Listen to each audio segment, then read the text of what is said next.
game in dark social, so they're effectively in their own clubhouses, which is their WhatsApp group. We call them social safe havens. So they spend their time trading the best content that they see, often during halftime actually, within a WhatsApp environment, talking about the game. And how we can push and exploit that is one thing. What content do we make that we know will be the kind of content you take into those social safe havens? Another example was young people are trying to escape the algorithm. They want an antidote to their algorithmically controlled lives. They are repelling Me Too, same content from the same publishers about the same matter or topic or issue. So they're physically looking for differentiated content in different places and different platforms. So we're responding to that. We're going, well, we don't want to just do what everyone else is doing. On the contrary, we want to make different stuff in different places at different times, because that's what they're actually saying. So the Modern Fan Report really had about 15 chapters of these style insights, which absolutely are woven into the way we are working and the way we are delivering content and getting it out there.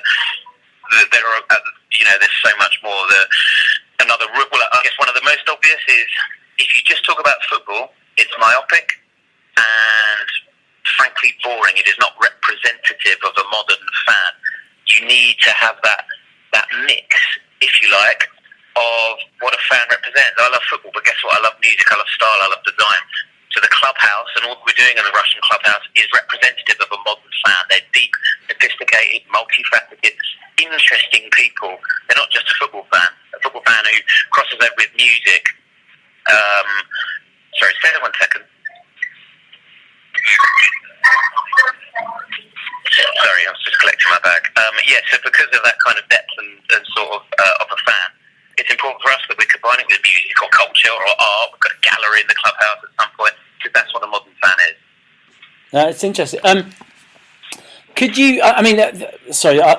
Just a couple more.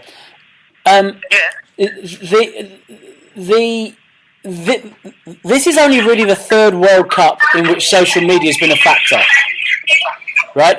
Because really, 2006 it wasn't there. So you've only had 2010, 2014, 2018. Is it possible that World Cups are step changes for football? Each one needs to progress upon the other on the last. I think something happens naturally. You can't help, for example, as a business built in football, to speak in tournament terms.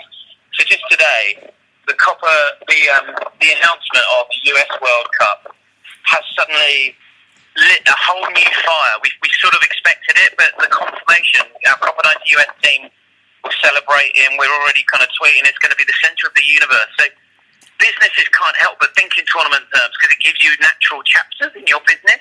So when I joined Copa 90, it was just before the sort of Euros, but Russia 2018 was the point in our mind that we knew would reach our point of most maturity, if you like. We'd be at the peak of our powers. We'll be affecting the media in the way we're talking about. We'll be doing things differently in the way that we described. And so the World Cups allow you to sort of feel in those chapters that maybe you don't get in other businesses. It's a lovely natural crescendo where everyone tunes in, and I mean that almost metaphorically, but mentally, every man and their dog care all of a sudden. And a story that you and I have been talking about a year ago, Russia or whatever, guess what? Everyone suddenly cares. So you have a natural ability to, I guess, talk it up in this way. So I think it happens kind of naturally because everyone sees it and everyone plans for it. We're with major sports apparel brands who are immediately planning on Qatar right now, and it's like, God, but because of the natural timing, I guess that's exactly what happened. It's a brilliant question, by the way. I've never had that before. How are you accommodating brands? Gosh, very, very easily.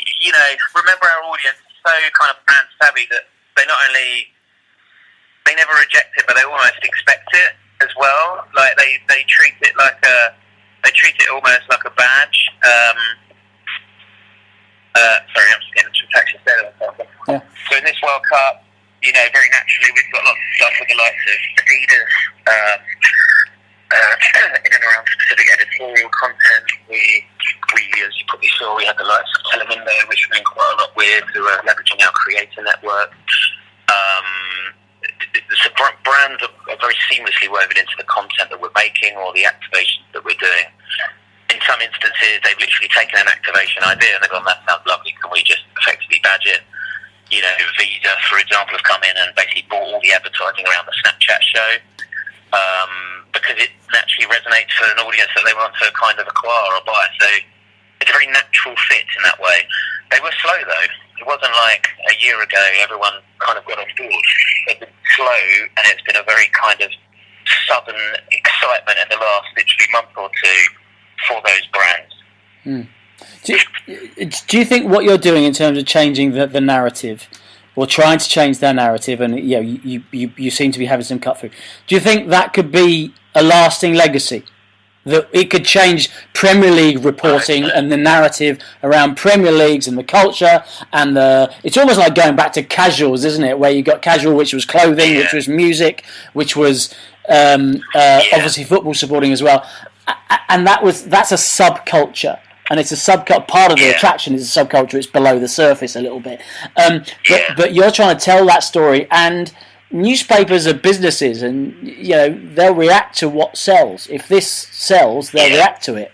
Could you be that influential? Do you want to be that influential? I certainly have ambitions to be. It sounds grandiose, but we wanted to change football forever. And I think 4 years ago, when that was sort of thought about, it sounds both a pipe dream and grandiose. I genuinely think we're witnessing at the moment, in all sorts of tiny little ways. The Modern Fan Report showed that these were neutral individual fans between the ages of 16 to 24-year-olds who simply flock to entirely different voices of authority now. They will tune into something like Comments Below on Copper 90 in preference to some of the biggest sort of TV shows you've ever kind of seen. They will quite literally go there for their curated understanding of what football is going on, or how it feels, or how you should be feeling about it, in a way that we couldn't have believed probably, or would only have hoped for sort of a while ago. And there's so much more important stuff that we want to kind of do. We still feel we're only sort of scratching the surface, but the shift has happened now. Like, it's not like, this is coming. Like, right now, so much of this kind of understanding of what it is to be a new fan and understanding how they consume football, it's like happening now. It's not like, that's next year, that's right now. So we've got bigger plans. Next year's the Women's World Cup, and probably that's the most exciting conversation currently going around in Copper 90 HQ, because we think if we can get this right around the women's game, and then effectively getting proper parity within football in the women's game, then we will have an opportunity really to do world-changing work. And again, that sounds grandiose, but we genuinely believe that. And so that also proves that we're only just beginning. There's so many facets and aspects to this. Football allows us to affect the world, which is an amazing thing, but there's only two common denominators, I think: football and music. Nothing else comes close. Cricket in India is quite close. NBA in the States is quite close. Nothing has that global kind of effect like football can do. So if you get it right within football, you can do stuff that really makes a huge difference. James, that's absolutely fantastic. I really appreciate you making the time.